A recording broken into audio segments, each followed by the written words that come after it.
Good morning. Welcome to the House K-12 Education Finance Committee hearing for Wednesday, February 10th, 2021. Remote hearings such as this are held in accordance with House Rule 10.01. This rule has been posted online and is linked to in our public meeting notice on the House website. All remote hearings will be recorded and live streamed by House Public Information Services.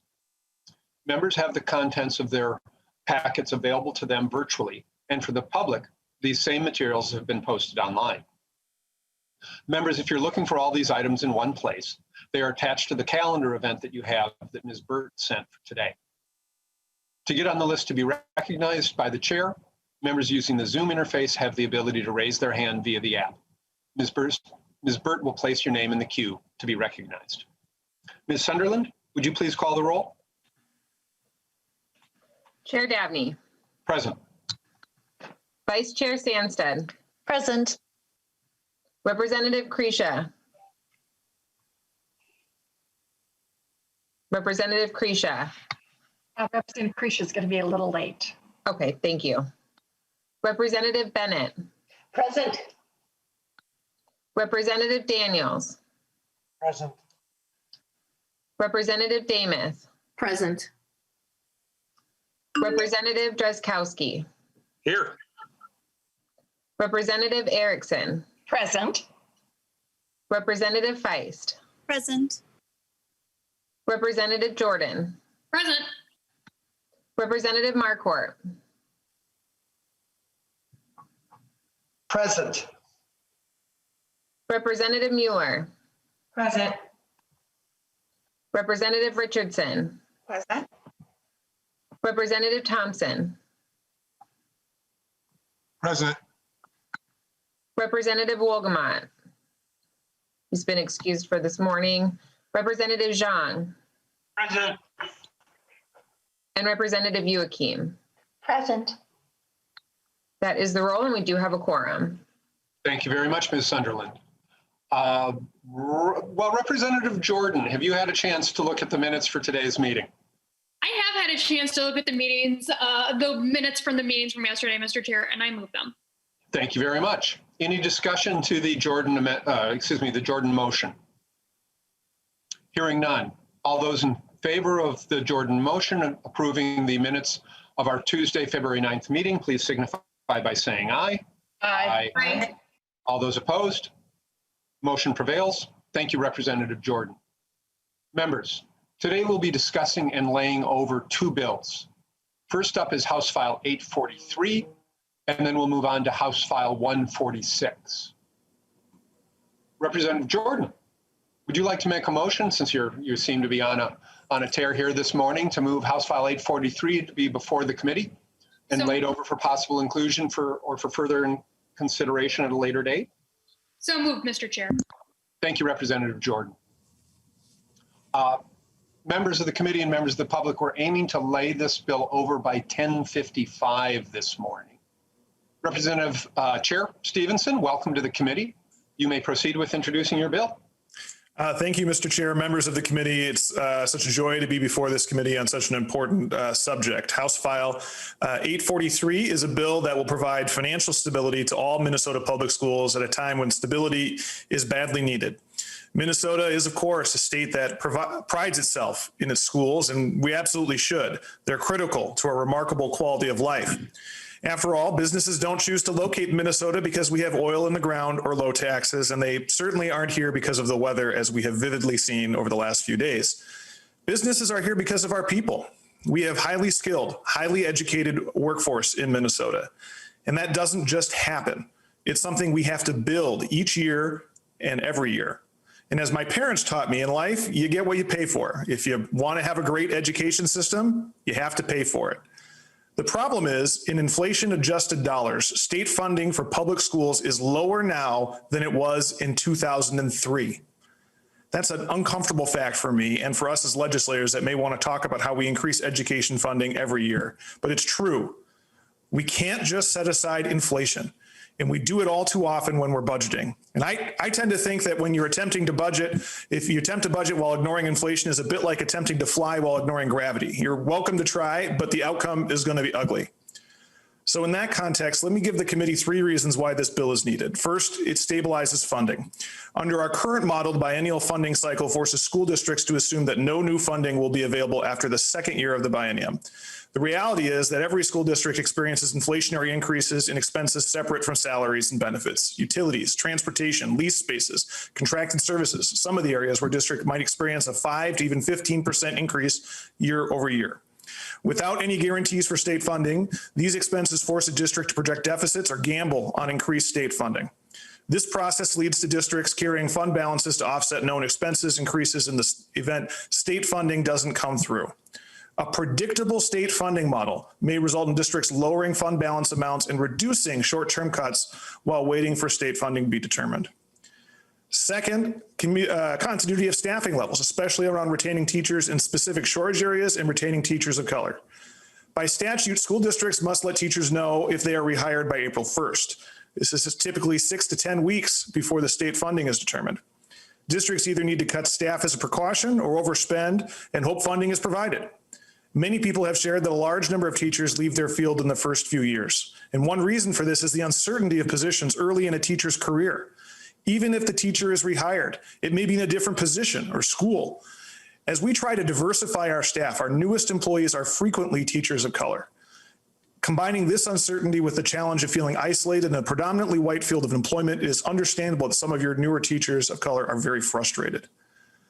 Third, there will be earning loss and social and emotional needs of students due to COVID, and this may look different in districts around the state, but we can all agree that we need to address these issues, and this bill will help with that. Districts frequently scrape by financially, hoping to maintain this year's class sizes, programs, and student support into the next. There are limited opportunities to invest in systemic improvements.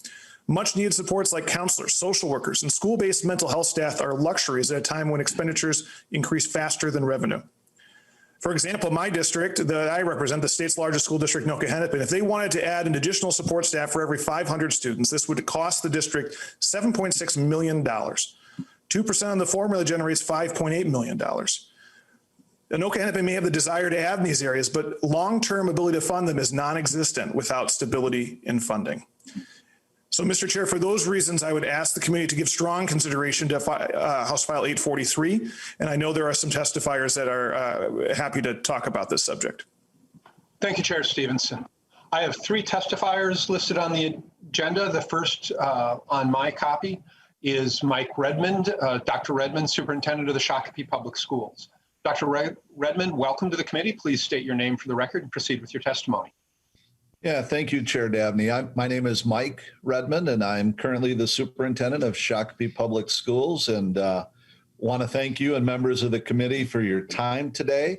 And then also mention that I'm also representing AMSD. I'm a member of their legislative committee.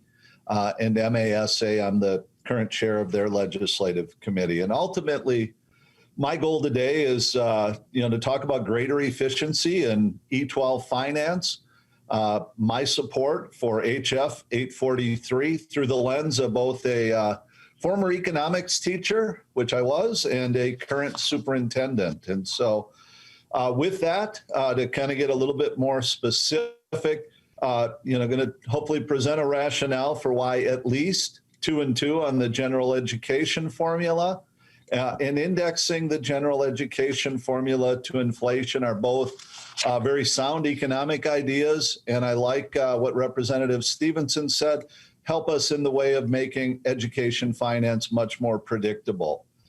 When it comes to 2 and 2 on the formula, an economics concept that I tend to turn to is something called real income, which is really a person's buying power from, over time, 1 year to the next. And, looking at projected rates of inflation for calendar year 21, right now, most sources say, it's projected at 1.8 to 2.2%. That falls in line with years 2015 through 2019. Another thing that I'm fond of doing is talking about, an oversimplified example. If you're an economics teacher, you have to do that. But, so for example, if what people are buying, teachers and other employees of a school district are buying in the calendar year 21 or fiscal year 21, if they go up by 2%, if their salary, their wages and benefits remain unchanged from this year to next, well, they actually have less buying power. They have less in terms of real income. And if that salary goes up by the same, rate of inflation or the cost of goods and services by that 2%, they actually, in terms of real income, they're the same as they are this year. And sometimes, we get that one-sided representation of market reality when times are tough. I often hear, some person say that, yep, everybody needs to tighten their belts. And I get that in a sense. But they want to apply, a private sector market reality to E12 education in that situation. However, in those times when, that economic reality is very good in the private sector and you might see 10% or 20% salary increases or some large, annual bonuses, I don't hear the same people, who are talking about the belt tightening in the tough times. I don't hear them talking about, hey, now is the time for that really large increase, that private sector-like increase in the good times. And I think what I'm really getting at is the goal ultimately needs to be consistency in E12 funding in both the tough economic times and the good economic times, because when you start to lag behind inflation, as Representative Stephenson alluded to, it's hard to make that up. And so consistency is very, very important. And also important for a number of reasons, I think, is the idea of indexing the general education formula to inflation. And I want to share a couple just realities of school district budgeting and staffing. Our fiscal year runs July 1 through June 30th. Right now, we're in the thick of budgeting and staffing in my district, and I believe in most districts across Minnesota, laying out, what our budget projection will be, which is, less predictable than we would like, laying out our staffing allocations, and working through a process. We're a service organization. I think sometimes people, think of schools as buildings and structures and kind of goods rather than services. And we are predominantly a service industry. In our organizations, when we talk about operational budgets, 80% or more than 80% is spent on people. It's spent on wages and benefits. 60%, typically right in that range, is spent on the wages and benefits of teachers who are providing, the most important service, that classroom instruction and other forms of instruction to our students. Superintendent, if you could focus in on wrapping up at this point. I will. Yep. Make room for the other panelists. Thank you. Beautiful. Thank you, Chair. And I just want to get back to budget assumptions. And I think that's the key point. Right now, we're forced to make budget assumptions based on what we're trying to predict the legislature may do when it comes to E12 funding. Our timelines don't add up very well. They don't mesh well. So it's really a lose-lose proposition.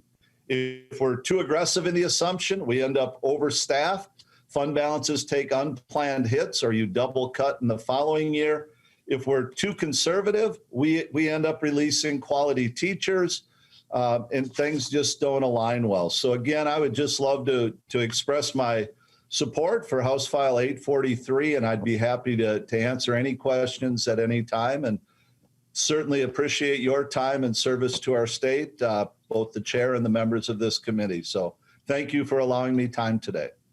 Thank you, Superintendent. We've got two other panelists, and then we'll take questions from members at that time. So please stick around. Next is Ron Meyer, Executive Director of Finance and Operations for the Osseo area schools. Mr. Meyer, welcome to the committee. Please state your name for the record and proceed with your testimony. Thank you, and good morning, Mr. Chair and members of the committee. My name is Ron Meyer. I am the Executive Director of Finance and Operations for Osseo area schools.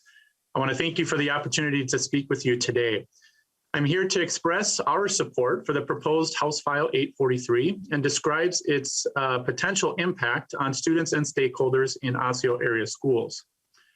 While there are many reasons why an increase to the formula allowance based on the Consumer Price Index is beneficial for school districts, I will focus my comments this morning around the impact related to recruiting, hiring, and retaining a diverse workforce. First, I want to describe a little bit about who we are. Osseo Area Schools is the 5th largest school district in Minnesota. We serve over 20,000 students, and we're located in the northwest metropolitan suburbs. We are a wonderfully diverse school district where 58% of our students are students of color, which represents the 4th highest number of students of color in the state of Minnesota. Our students, where more than 111 languages are spoken.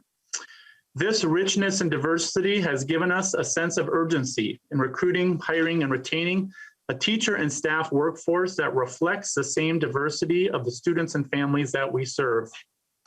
Through a myriad of intentional strategies, our district has started to see some encouraging results. Since 2014, our licensed teachers of color percentage has increased from 5.2% to 8.3%. Our non-licensed staff has increased from 8.9% to 18.2%. And our administrative leadership team has increased from 15.9% to 28.3% staff of color.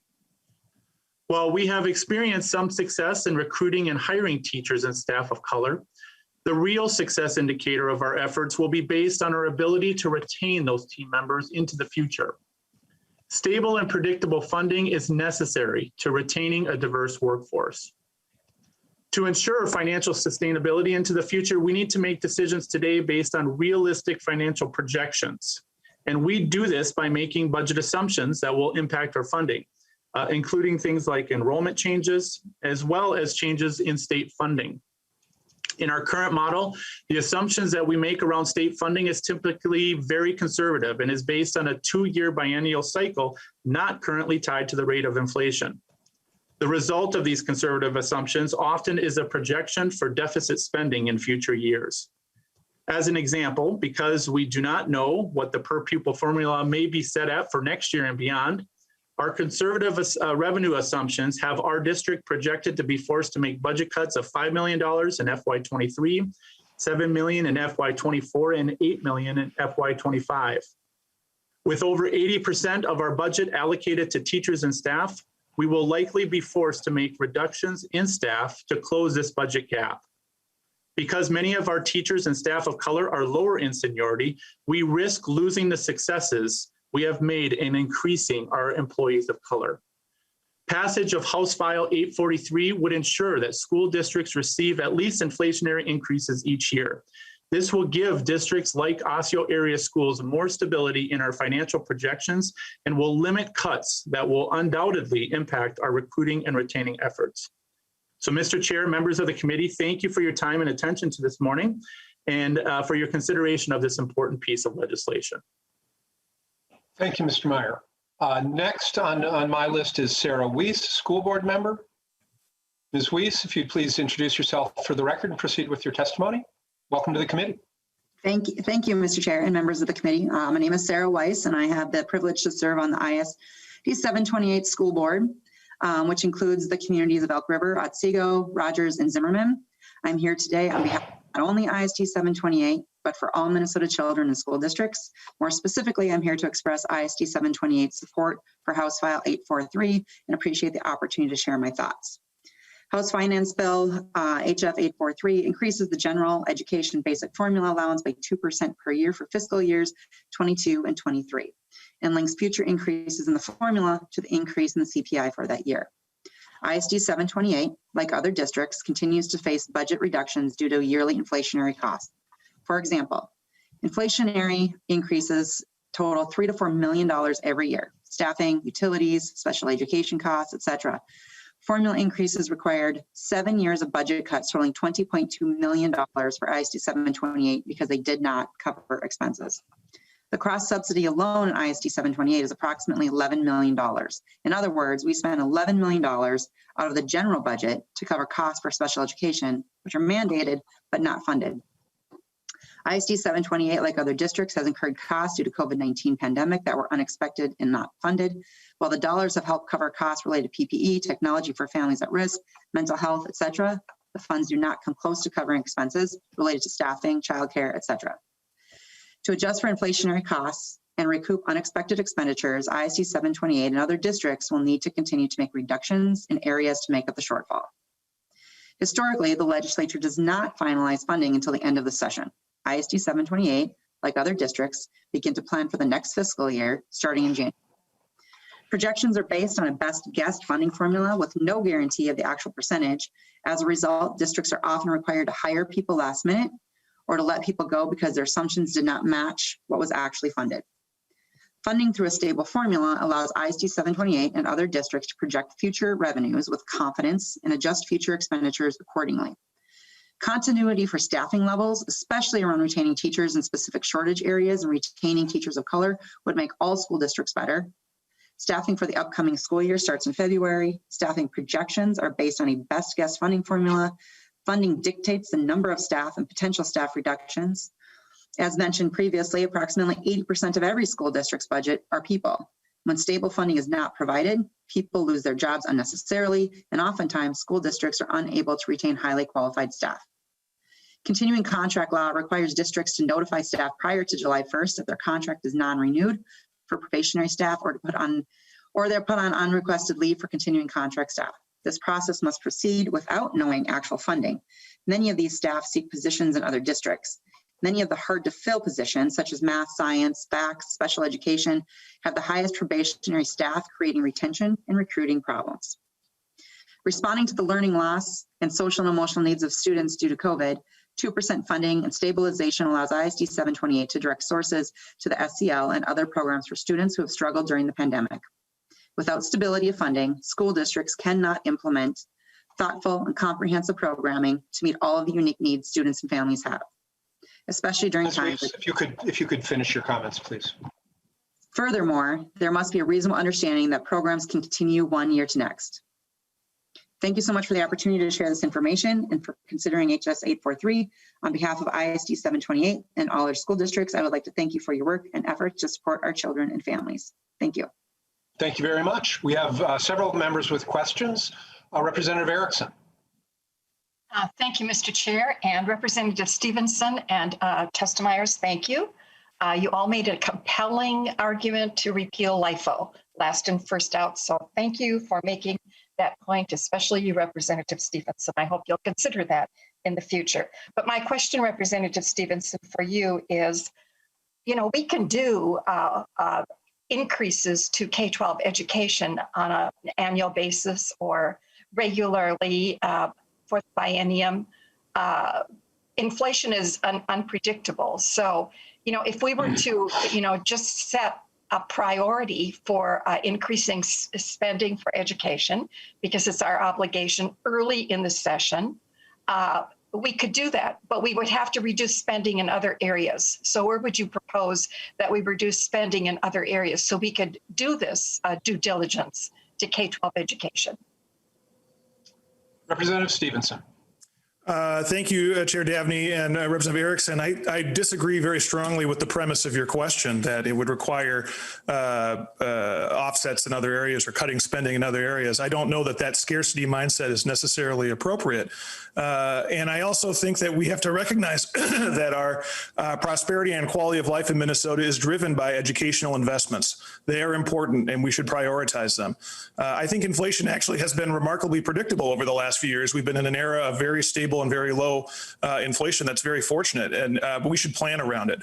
What the legislature is doing now is, and what the state has been doing for the last several years, has just been ignoring a simple law of economics. Things cost more as time goes on, and we shouldn't do that. Representative Erickson.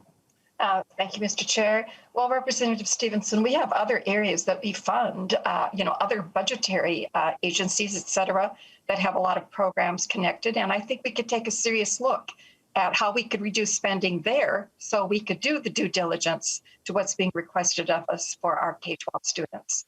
Thank you, Mr. Chair. Thank you, Representative Erickson. Representative Jordan. Thank you, Mr. Chair. And thank you, Representative Stephenson, for bringing this bill up. I think you are creating a space for us to have a really important conversation about how funding relates to district planning. My question is for Mr. Meyer from the Osseo School District, I believe. I'm wondering if you can talk a little bit more about how the current budget the current way we allocate funding impacts your planning for schools. We've heard a lot about how in this committee about the need for greater investments and mental health resources for students. We've talked a lot about how to make sure that we're retaining our teachers of color. Can you talk a little bit about how a lack of stability in this funding is impacting your planning and where you are investing in new programs for the Osseo School District? Mr. Meyer. Yes, thank you, Chair and Representative Jordan, for the question. As I commented in my testimony, we are working through our budget assumptions and putting together our budget assumptions right now. In fact, at our school board meeting or school board work session last evening, we brought forth some of our budget assumptions based on our current reality and what we know right now, which is our current reality and our enrollment. And we have lost significant enrollment due to the pandemic, as well as what we don't know, which is the state funding in the next biennium, which is the main source of revenue for our school district. And so as we are putting together those conservative assumptions, we have to make difficult decisions on where we're going to allocate those limited resources in the midst of those conservative assumptions. And so, as I indicated, some of the really great work that our district has done in recruiting and retaining that diverse workforce and increasing our teachers and staff of color over the last several years. We have a lot of new employees and staff of color. And because of that, they are lower in the seniority. And so when we have to make difficult choices, budget decisions as it relates to staffing, because that's the biggest part of our budget, those teachers and staff of color are impacted by those choices that have to be made. And so our district has done a really good job in working with our bargaining groups to be creative, and how do we make sure that as a school district, we place a high value on a diverse workforce. And so we have put together some creative ways of doing it, but certainly the biggest lever in that is our budget and the assumptions that we have to make. And so without that stable, predictable funding and tied to inflation, it makes it very difficult for us to project into the future and to make those difficult decisions. Mr. Chair. Representative Jordan. Thank you, Mr. Chair. And then, sorry, Mr. Meyer, I don't mean to pick on you. Can you talk to me a little bit about what some of those creative tactics might be and how you've worked with your bargaining units to achieve that? Mr. Meyer. Yes, thank you for the question, Representative Jordan. One of the ways as we go through a process of having to reduce our workforce, whether it's because we're reducing in enrollment or because of difficult budget cuts, we have agreements in place with our bargaining groups specifically to be able to reserve a certain number of positions for those employees to essentially protect those employees that are great performers and that really define the mission and the vision for our organization. And so that's one of the ways through our contracts that we've been able to be creative. Again, having to make those reductions are always difficult, but working really closely with our bargaining groups through our contractual languages, as well as some of our memorandums of understanding, to work together to try to protect some of those positions. Members, if I may intercede at this point, my understanding is that Chair Stephenson has to move on to a different meeting at this time. We're not dismissing any of the panelists, so Mr. Meyer, you're not off the hook necessarily yet, but I did want to recognize that the author does need to leave. Representative Stephenson, do you want to make any last comment before your departure? Well, thank you, Mr. Chair. Thank you, members of the committee, and I appreciate your flexibility with regard to my calendar. This is an important bill. There's nothing more important to Minnesotans than having a high quality, world-class school system, and that, as I mentioned, costs money. This is a common sense bill that's going to allow for predictable and stable funding for our schools. It's supported by MSBA, MASSA, AMSD, and MREA, and I hope the committee will strongly consider including it in the budget bill this year. Thank you. Thank you, Representative Stephenson. Representative Jordan, were you done with your line of questioning, or do you have additional questions? I was, Mr. Chair. Thank you. And thank you to Mr. Meyer as well. Thank you. Representative Kresha.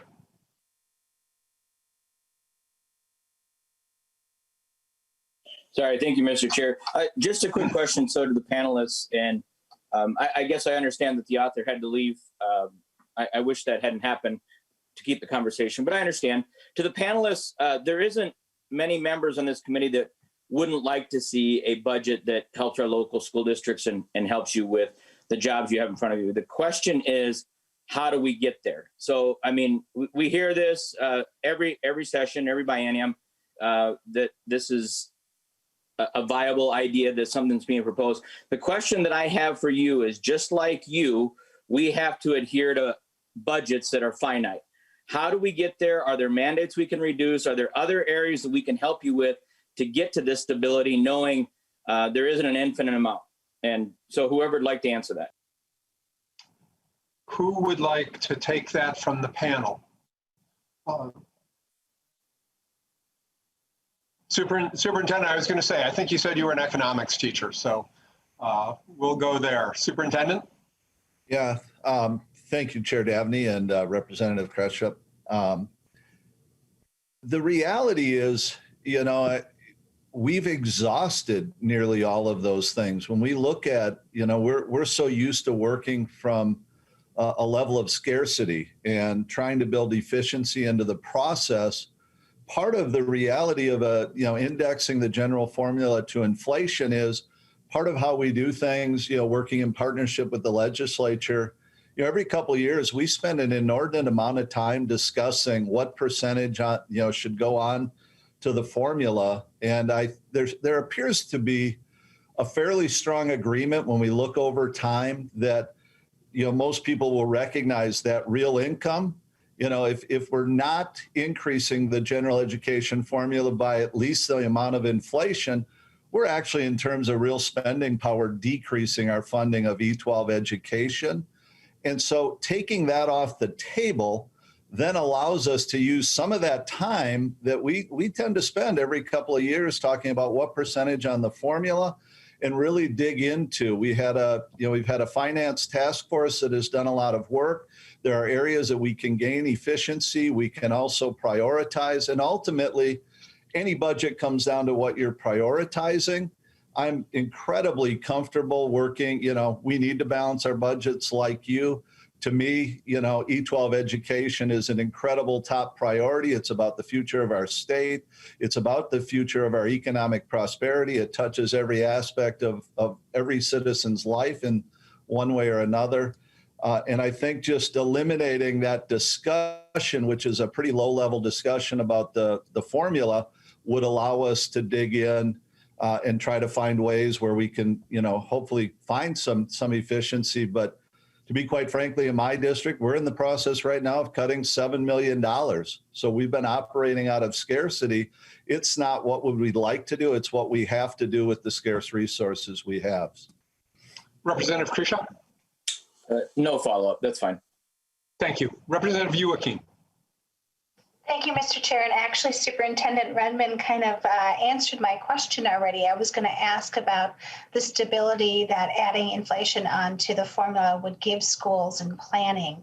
I know that you all, especially I want to thank School Board Member Sarah Weiss, too. I know you all take your jobs very seriously about being efficient with taxpayer money.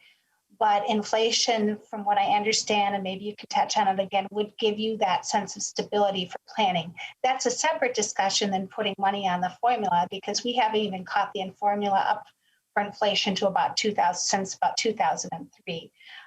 One thing I was going to ask the author before he was able to leave, and I'll take this to him offline, is wondering if it would be better to look at the implicit price deflator instead of the consumer price index, to index it to, since the IPD is a little bit more stable and more clearly reflects the public service sector, where 80% of your 80% of your costs are people and not products, which, you know, the consumer price index deals with a basket of goods, not a basket of people. So Superintendent Redmond, I don't know if you had anything else to add to that. Or either of the other panelists. Superintendent? I'd be happy to. Thank you, Chair Dabney and Representative Joachim. You know, yeah, you did a very good job of summing that up, but indexing the general formula to inflation then aligns that, in terms of real income and does help us with predictability.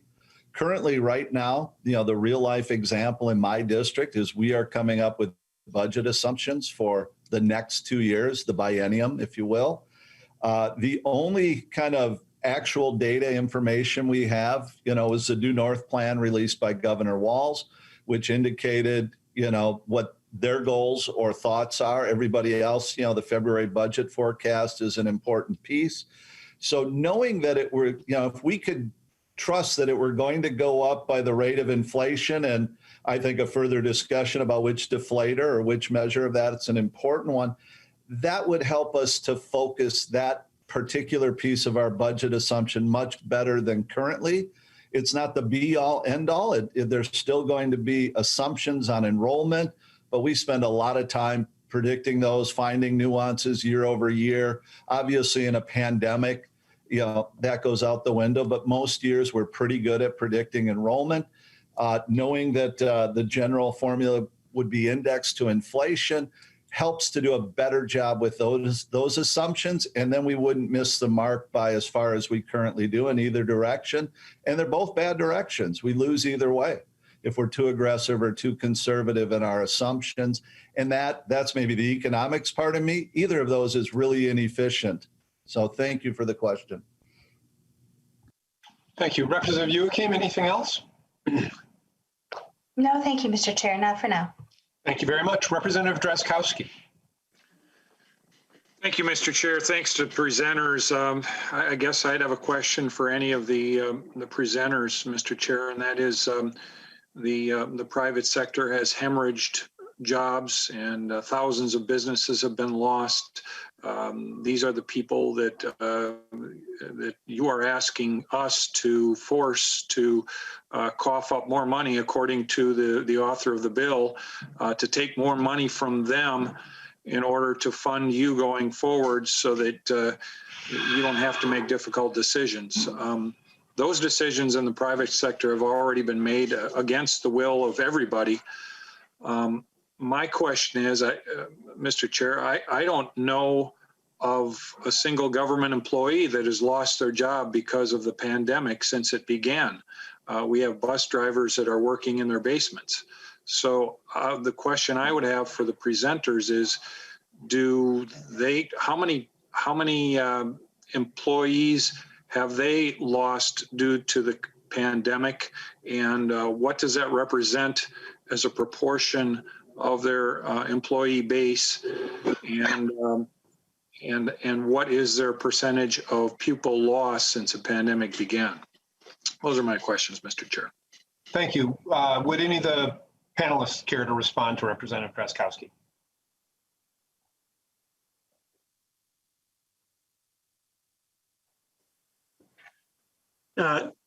Chair Davnie, Yes, Mr. Meyer. Thank you. Thank you, Chair Davnie, Representative Drazkowski. I will say for Osseo area schools, while we have continued to offer education as well as food service and transportation of technology equipment, we have kept our staff certainly busy, and they have taken on an extra burden through especially the pandemic. I will also say in our community ed department specifically, we have laid off a number of employees because we're not able to offer much of the programming that we were pre-pandemic. And at the same time, we are required to offer Tier 1 childcare for free for those Tier 1 employees in our school district. And so we have had a significant impact on the community ed fund in our school district, and at the same time laid off a number of employees through that process. So we have worked very closely with all of our leaders in our school district and our board to make sure that we are making sure that we're offering the services and the educational services to our students and families that we need to during this difficult time, and at the same time being very conscious and sensitive to the very real budget realities that we are facing as well. Thank you, Mr. Meyer. Representative Drazkowski. Thank you, Mr. Chair. Mr. Meyer, I still have not heard, Mr. Chair, a number come forward. I heard a number of employees in community education, which is not tied to that teaching part, that the pupils are lost from these schools. I'm trying to remember the numbers. I think some of the testimony we had earlier, committee meetings, Mr. Chair, were in the double digits, a percentage of pupils lost by these school districts. And the reality is, and it's a great thing for employees in schools and government throughout. It's great for them that they're in a position to do that. But members, Mr. Chair, and presenters, I hope some sense of reality can come to you when you see what's going on in the private sector. Thousands of businesses have been lost. I don't know how many thousands of jobs have been lost, or tens or hundreds of thousands of jobs in this state. But these are the people that you are asking us to force to give up more of the money that they have left in order to fund you an increase. And you haven't been under the same type of scenario that they have been. You haven't been exposed to the same real life market conditions because you're government. And I understand that, and I think we all understand that. But we need you to understand their position that they're in, and we need government to have some empathy for the private sector that you, again, are asking us to force to pay more for your next biennium. So that's all I have. Thank you, Mr. Chair. Thank you, presenters. Thank you, Representative Drazkowski. Members, the author of our next bill is in the room, Representative Wolgamott. I do want to start us moving to transition to that. I see Representative Feist has her hand up, and I know that in the members' packets and posted online, of course, were individual district runs related to this bill, and I will ask also after Representative Feist that Mr. Strom walk members through those runs. But at this time, Representative Feist. Thank you, Mr. Chair. I just wanted to respond to Representative Drazkowski as well. I just don't think there is any comparison between funding our education, our E-12, and the private sector. I just feel like these are apples and oranges. And I thought that Mr. Redmond had a very good point that we tried to compare education funding to the private sector, but then when the market is great and jobs are booming and everything is great, we're not like, this is the time to like just pour cash into our schools. These are just not comparable in my mind. And like Representative Stephenson so eloquently said, you know, this is about the future of our state. This is about everything. And I just think that we need to not be in that scarcity mindset. And I don't believe that we would be funding this bill on the backs of, you know, laid off workers. I think that we can find other sources of income from people in Minnesota who want to invest in our schools and our great way of life. So I just wanted to emphasize that. Thank you, Mr. Chair. Thank you, Representative Feist. Mr. Strom, can you walk us through your work? Mr. Chair, members, I'll try to be as brief as possible. Ms. Burt will pull up a copy of the printout that's in your packets. We're happy to share this in a spreadsheet form if that's more helpful for committee members. When we put out printouts like this that show increases, part of the challenge is to make sure that members have good things to compare to. So this printout, organized like most of them, shows the districts and district number order. For members who are looking through their printouts, the three school districts in front of us today are districts number 279 Osseo, 720 for Shakopee, and 728 for Elk River. So members could look at those lines if they're interested in the impact on those committees. We tend, when we show printouts, to show them on a per pupil basis. This information is all based on the November forecast, and it'll be changed in a couple of weeks here when we move to the February forecast. But one thing that we find is that if we show amounts on a per pupil basis, those changes in pupil counts are likely to happen. And so a total oftentimes is misleading. Sometimes it helps to balance, but generally if we can look at an amount per pupil, when the number of pupils, when the districts get better estimates, that helps us with that. So the first two columns just show that in fiscal year 21, there's 946,000 pupils, and the average general ed revenue per district is 9,296. Then there's 2 sets of columns for each of the next 2 years. The first of those for fiscal year 22, you can see the pupil count is still expected to increase over the previous year to 956,000 students. The baseline funding, should the legislature not act, would be $9,272, which would be just a little less than fiscal year 21. And with Representative Stephenson's bill, if a 2% increase were enacted, the revenue would go up on average to $9,408 per pupil. So those numbers, districts often don't compare to the base, which is what we're doing here. They'll often look year to year. So if a member wanted, or if a district wanted, they could look at FY22 compared to FY21 and see the result there. The next set of columns do the same thing for the second year of the biennium. And you can see there the 962,000 pupils. The base level of funding, presuming the legislature did not make any changes this year, $9,410 per pupil. With the 2% increase in the first year and an additional 2% increase in the second year, that increases on average to $9,684 per pupil. And then the last 4 columns show those increases on a per pupil basis and in total. So in the first year there, you could see $129 million increase, which is $135 per pupil. Again, that's an increase over base. Members or districts could certainly choose to compare that to 21 instead, but that's the increase for base. And then the second year is shown there as well. And you can see there that the increase over base is $263 million compared to the base budget, or $274. Again, a district may prefer to compare to, or a member may prefer to compare that number to the previous year instead of to the base. But in total, then, what a proposal like Representative Stephenson's would mean for this committee is that in the first year of the biennium, the spending would be up $129 million, and in the second year, $263 million. So it's the sum of those two that this committee would be spending if an increase of 2% per year were enacted. Mr. Chair, I'm happy for members to contact me separately. I know you're short of time today.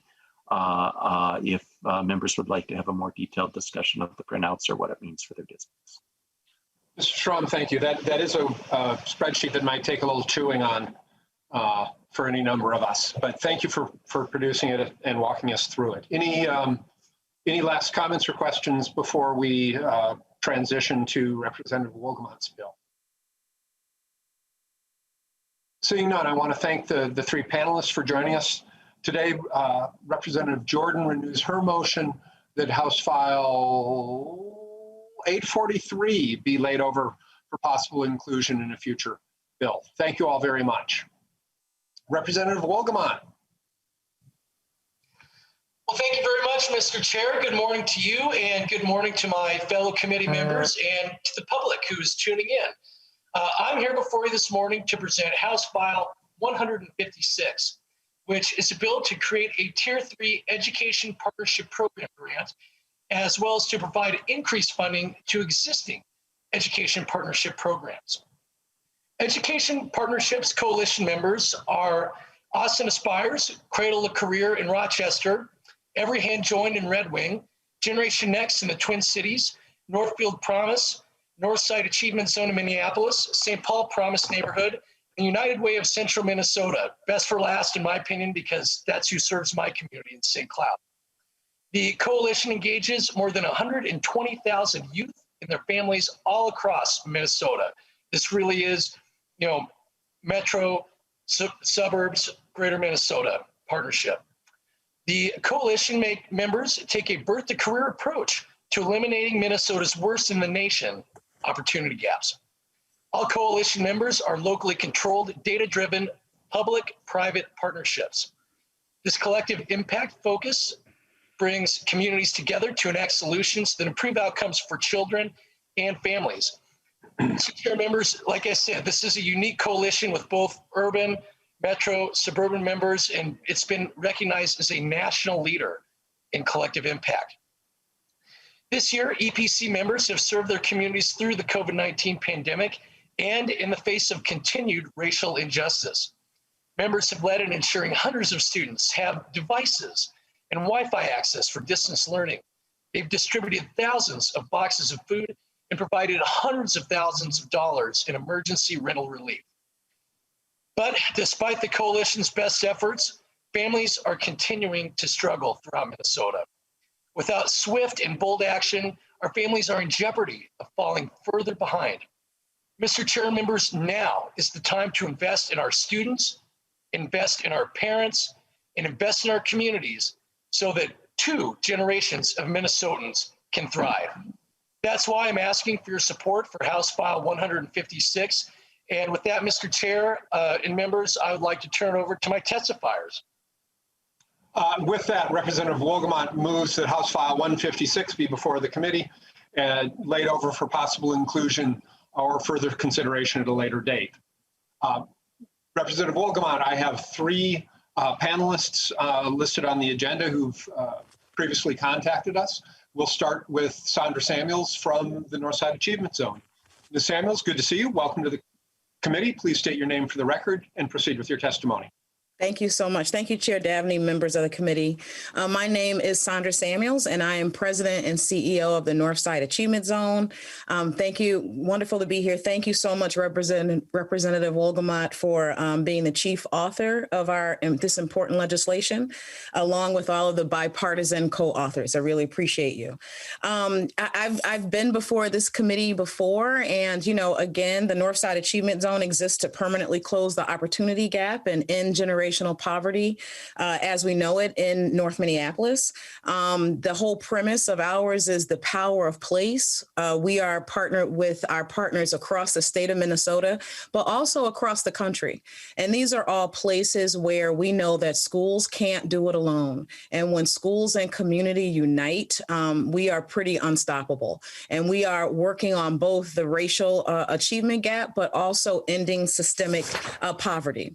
And getting our kids in and through college. And I tell you, I want to talk really quickly about some of our outcomes over the last year. We really went into emergency response mode. We had everybody's experiencing the same things, C-19, its impact on families and schools and communities, and then the murder of George Floyd and all of the racial unrest and civic unrest and the riots and looting and closing of businesses.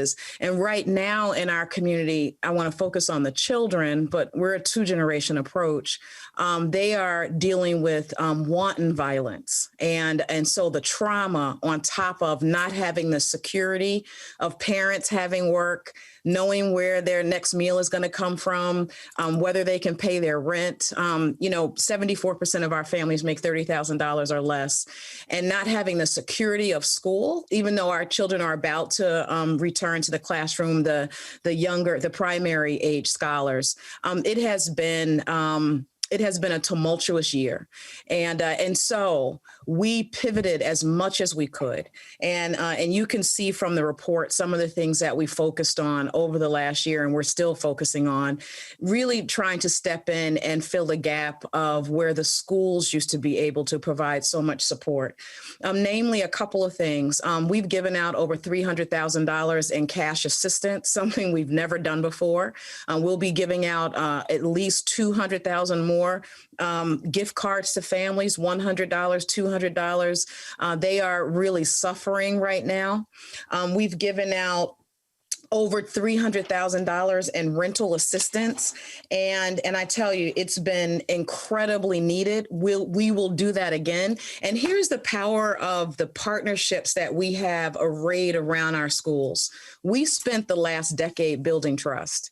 And so when this emergency hit, we moved to meeting weekly with our school partners, our workforce, housing, early childhood health, out of school time, and troubleshooting what do our families need now. And then we had a seamless pipeline around how to get the supports to them.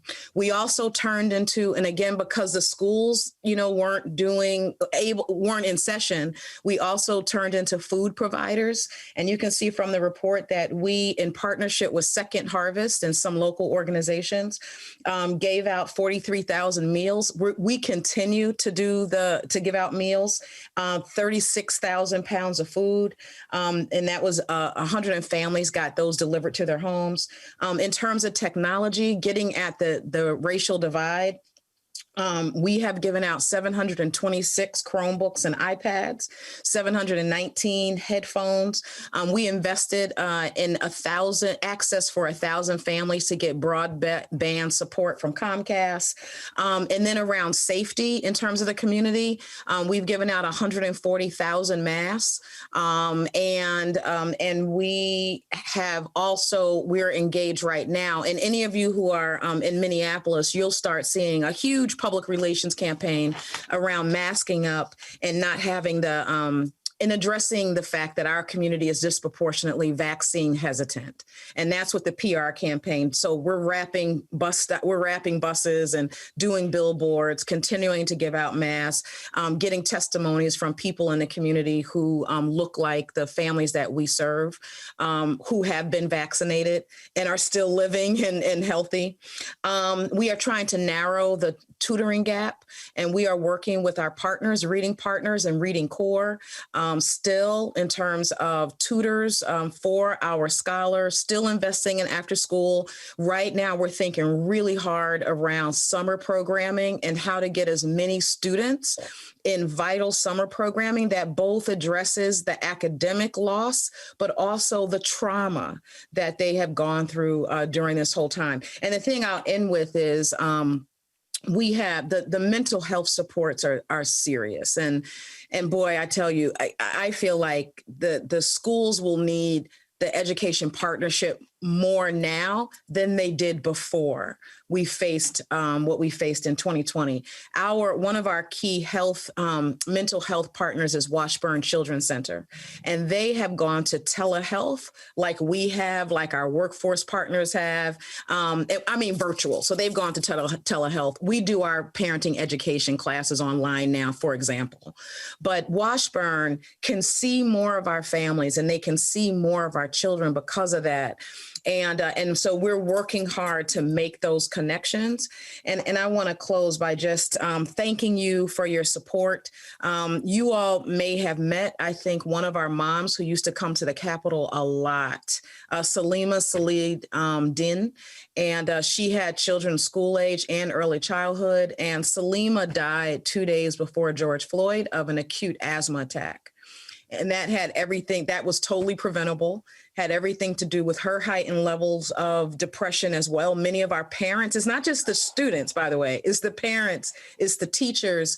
We have a community wellness team that works alongside Washburn. But the thing that our community wellness team works on most directly is working with teachers. And our teachers have been tapping into our supports. We wouldn't be able to do this without support from you all. And we hope, and we're proud to be here with our partners in St. Paul and Greater Minnesota. This is about all of our children across the state. We thank you. We hope that you will support House File 156 because together we can come out better. Thank you, Chair Dabney. Thank you, Ms. Samuels. Next on my list is Tiffany Daniels, a parent from, I think I've heard of this organization, United Way of Central Minnesota. Ms. Daniels, welcome to the committee. Please state your name for the record and proceed. Thank you, Chair Dabney and members of the committee. Thank you for this opportunity. My name is Tiffany Daniels, and I'm a St. Cloud parent. The challenges my family and I faced due to distance learning were numerous. From the very start, my children were ages 11, 9, and 3 were affected negatively. Being away from friends and family or friends out of school environment caused stress on my oldest son, who made lots of friends and was very active in sports and clubs in high school or in his school. He struggles with ADHD, and after a few weeks, he became very weary, which made staying at home very challenging for us all. The curriculum and paperwork given to us from their school seemed very difficult without the face-to-face instruction from their teachers. And we weren't really prepared for the shift, and that made a lot of stress on our family. Financially, our income decreased because I had to stay with the children throughout the day, and my husband's income decreased because of the pandemic and the stay-at-home orders for businesses and churches. My husband is a pastor, and he runs a small construction business as well, both of which brought little to no income during the months of April and November. We depleted our savings and needed to request help from bank loans and the state to help us through, just to get through. This also caused a lot of stress on our family. Many other families in our community struggle with layoffs, low unemployment checks, and just the stress of having children who were home for distance learning. Through the partnerships with United Way in central Minnesota, we were able to rent space through Atonement Lutheran Church to create socially distanced learning pods for our children.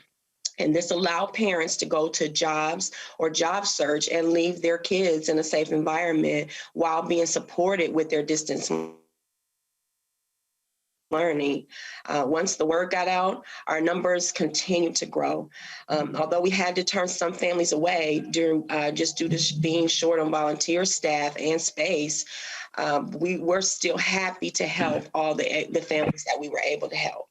The United Way of Central Minnesota was able to secure funding to support some rent and modest support to those who worked with us and working with our youth.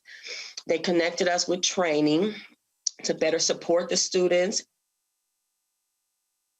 and the distance to the district to assess hotspots and other supports, and to provide access to food for the kids during the day. So this approach of collective impact is making a huge difference in our community and with our families.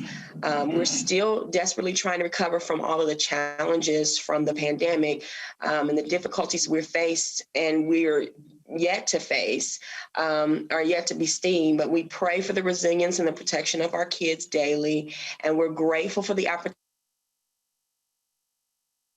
to partner with United Way of Central Minnesota, Partner for Student Success, and I support House File 156 because it will help more families like mine and the families I'm helping to serve. Thank you for your time. Thank you, Ms. Daniels.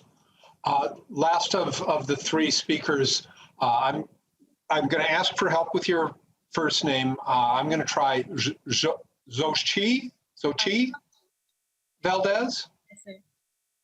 Xochitl Valdez. I'm sorry, I couldn't hear you.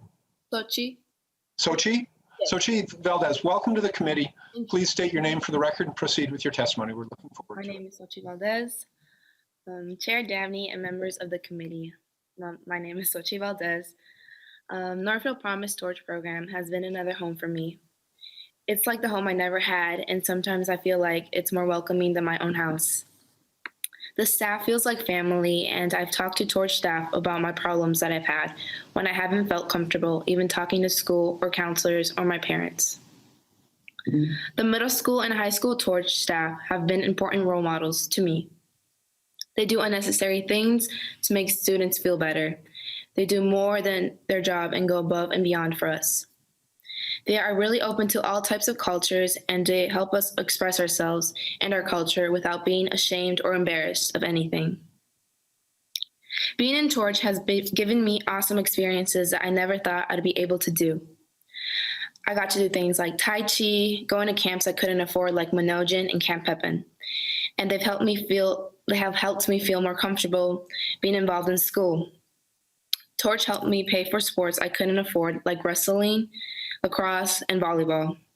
They also helped me register for driver's ed, gave me a scholarship and helped me pay for my permit test, which I passed in the first time last week. Being in Torch has helped me accomplish a lot with my academics, as well as during middle school, we had pizza parties for students who got the honor roll. I love pizza, so this motivated me to do well and get on the honor roll as much as I could. We also go to field trips like science museums, the zoo, and college visits. They also have college students that come and help in Torch. It was really awesome and fun to work with them. I asked questions about college life, and I feel more encouraged to go to college when I get older. Throughout middle school, I had depression, and I did not feel welcome or safe. most of the time. Torch was a really safe place where I felt supported, so I always try to go down during study hall or stay after school for Torch programs. The staff was really welcoming. They made me feel really comfortable talking about my mental health and family issues. At one point, I got so bad, I tried taking my own life. I felt more comfortable telling the people at Torch, especially since I didn't feel welcome at the counseling office. Torch staff knew me so well, they could see I was struggling and knew something was wrong. Today, I'm in a way better place, and Torch has helped me become that person. They are helping me become successful and see that there is more to life than just depression. I'm only in 9th grade, but I'm already planning to take PSEO and AP classes in the next few years and go to college for a career for medical engineering. Please support House File 156 so Norfolk Promise Torch programs and the educational partnership of coalition members can continue to help students like me. Thank you so much for your time. Ms. Valdez, thank you so much for sharing your story. It's powerful. We have a couple of questions. Representative Erickson, would you like to start us off? Thank you, Mr. Chair. I'd be honored to start us off.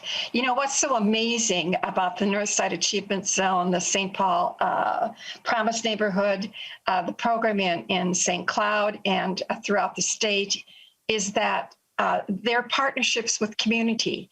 And they're growing community. And so I think of them as full service communities because you can tell from the testimony how powerful this has been during this pandemic, but it's powerful regardless. It was former Representative Loon who initiated the Northside Achievement Zone and the St. Paul Promise neighborhood. And it was former Representative Kelly, and these are both Republicans, keep in mind, who began the partnerships that we find in Red Wing, St. Cloud, et cetera.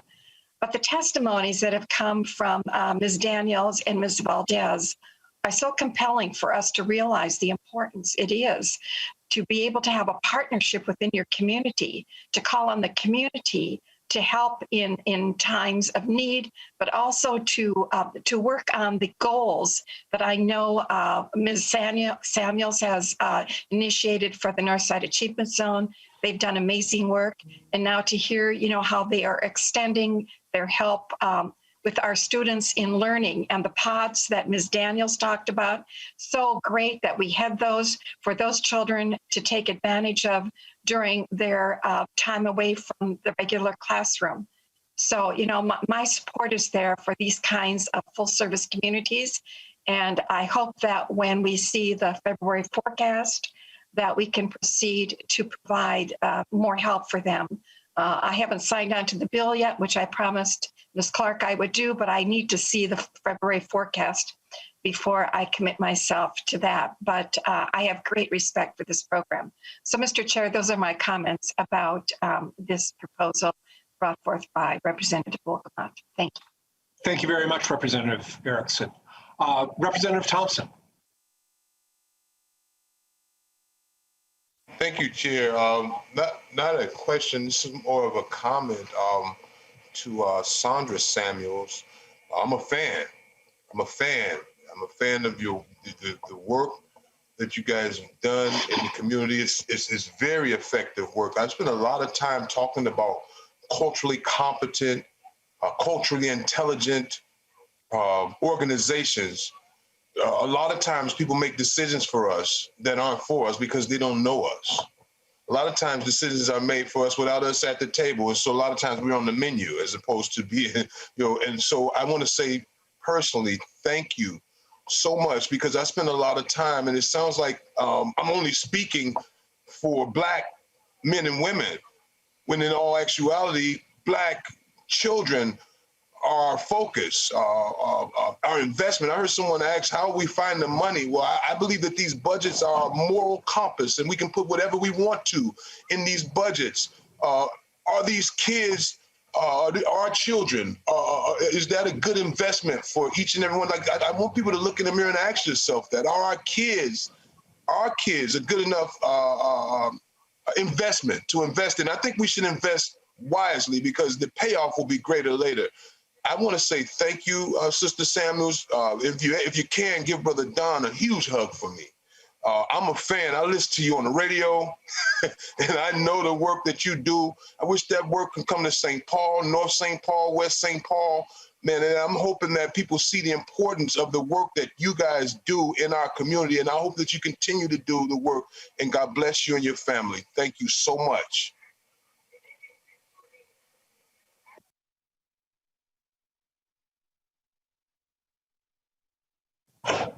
Representative Jordan. Thank you, Representative Thompson.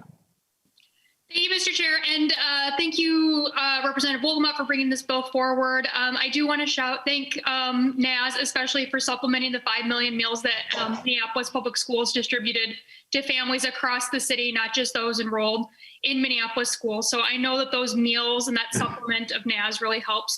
Can you talk a little bit about the work you're doing to encourage mask use and why you think that's important? Yeah. Ms. Samuels? Yes, thank you, Chair, and thank you, Representative Jordan. And yes, so we have some of the highest rates of infection.